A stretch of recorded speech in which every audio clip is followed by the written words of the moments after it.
I'm Liv, your emotionally exhausted, chronically online host, and every day we talk about life, relationships, internet chaos, bad decisions, awkward moments, and all the things that spiral way faster than they should. Okay, ridiculous statement to start the show. Archaeologists should stop digging up bones and start excavating our old group chats.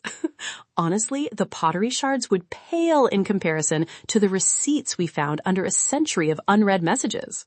Today, I am literally playing archaeologist with a chat labeled, and I quote, "We're just friends." Spoiler, the chat is a fossilized dumpster fire. You're getting dramatic readings, my live commentary, one terrible confession about the part I played, and a hot take that will make you reassess your texting life.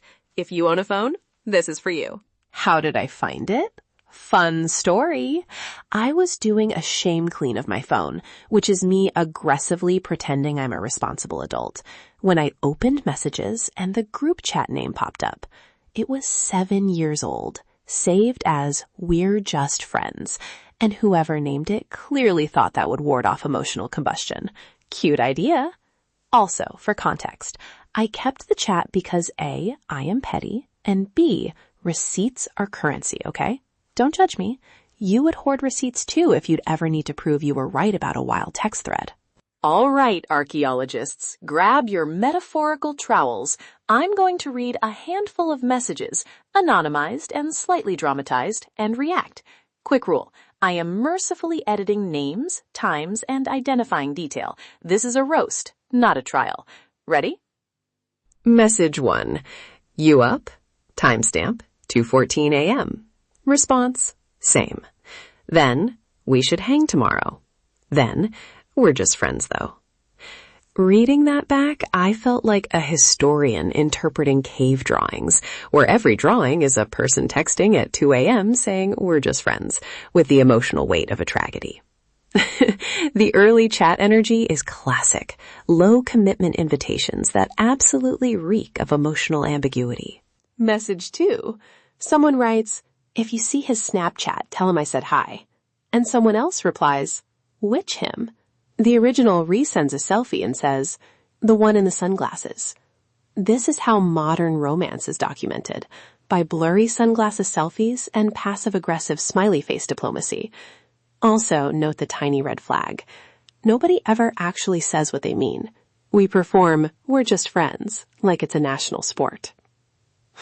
Now for the good stuff. Read and react part 2. The thread escalates. At one point, someone texts, "Should we tell them we all know?" And the group devolves into, "No, what do you mean? Who? Me?" Then there's a legendary exchange of voice notes where 3 different people record 5-second clips of absolutely nothing. And one person finally types, "I made out with Jamie at that party, I'm sorry." All lowercase, which is the world's saddest apology. I read that and pictured an apology delivered in the dark behind a ficus. This exchange led to the most awkward IRL moment on record. The group met for brunch a week later, and someone put on sunglasses indoors and pretended a menu was their shield. It was a vision of human awkwardness. The important thing here is not that people made mistakes, it's that we normalized tiny avoidable behaviors. Ambiguous invites, passive emojis, and group-wide silence after a public apology. We all did it, and we all survived. And, okay, confession time. My role. I am ashamed to admit that I once sent a screenshot of the group chat to, yes, another group chat titled Receipts. I thought it would be funny.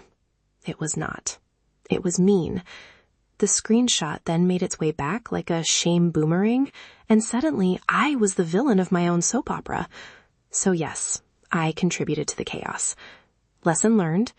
Don't be the person who amplifies drama for content. Be the person who maybe bakes muffins. I'm still working on that part. Hot take time. Stop treating every ambiguous text like a crisis.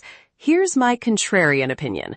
The "we're just friends" line is not always villainous. Sometimes it's a boundary. Sometimes it's code for "I'm scared to escalate" or "I don't know what I want yet." My hot take is this. Being intentionally clear is less fun, but more humane.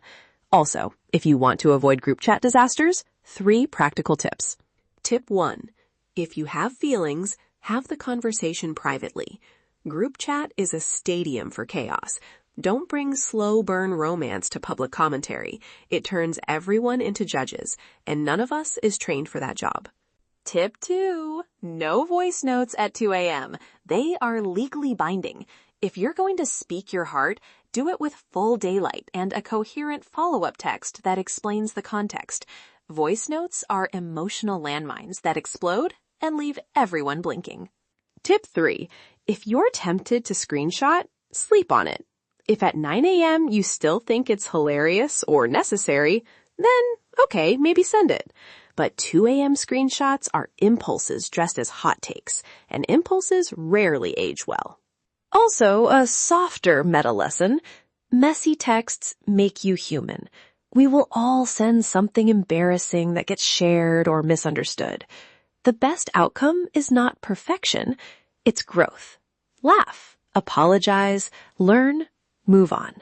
Or, if you're me, archive it, reread it 3 days later, and then make a podcast episode about it so we can all laugh together. Rapid recap. I dug up a group chat called We're Just Friends, read the cringe, owned my part in the chaos, and handed you 3 survival tips for texting like an adult. Moral of the story? If you have receipts, keep them for yourself, or at least be ready to accept the role of antagonist when you leak them. Sarcasm. It's a fun bit.